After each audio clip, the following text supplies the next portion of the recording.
Hey, it's Don Criquito again, this time presenting my Dark Mage Hyper Mode guide.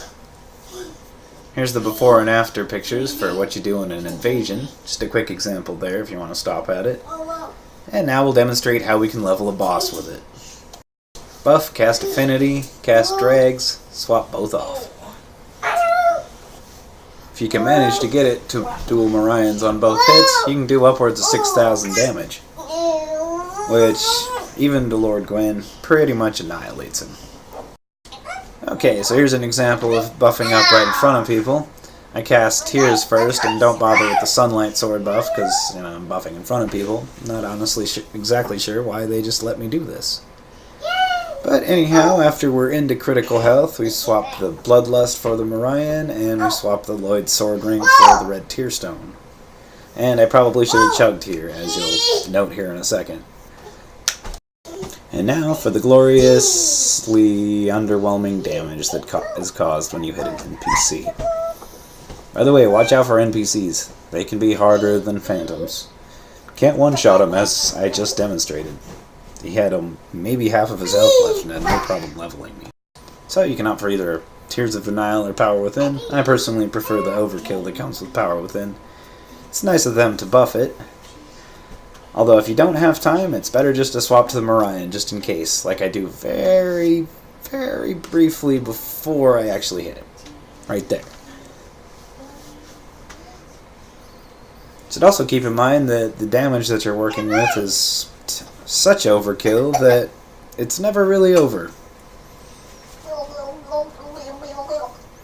Here I am doing a first.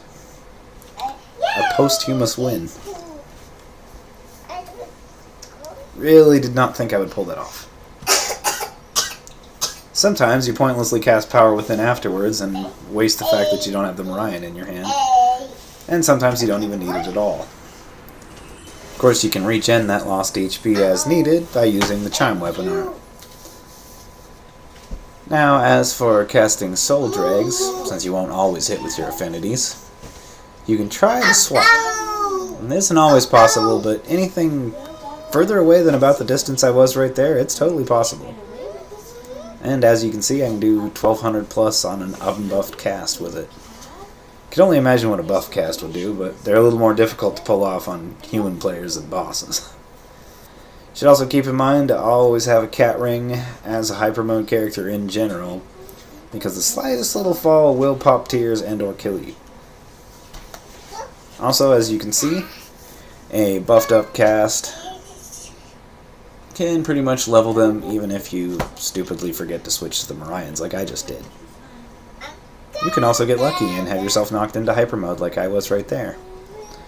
Or you can just have Lloyds on and hit at full HP and wipe them out anyways. The damage you're doing makes all of these very possible. Now for some stuff to watch out for. First, Hidden Body. This guy manages to roll into one of my orbs and destroy it. And of course, the orbs don't actually aggro to him till it wears off. Clever subversion of it, but he still gets one-shotted right here. Now, as for his partner, he probably shouldn't have rushed me and aggroed all those other guys, too. That wasn't a good plan. In the end, I don't even end up taking him out. Next thing, Giant Seeds. They can take you out. 45 seconds is plenty of time to get hit twice. Especially when you think that they're breathing fire at the host and not at you. They're breathing it at me, by the way. Another problem is having to Estus and getting cornered, and or both. In this case, resulting in a steel enema. Finally, we have me forgetting to equip a certain piece of equipment, the Thorn's Armor. That didn't have to happen. And of course, something fatal for any hyper mode character, being caught on the buff. That awkward moment when you're just a really pitifully weak, naked character. But it happens. Another thing you run into problems dealing with is thrown items of all kind. They pretty much all kill you. In fact, anything that can kill you from range is bad. Finally, the #1 counter to pretty much any hyper build ever for all eternity is simply not engaging and turning and running. Get through the boss fog, and we can't do a thing. Anyhow, hope you enjoyed that. Thank you for watching. And here's hoping you can make phantoms bow down to YouTube. Till next time.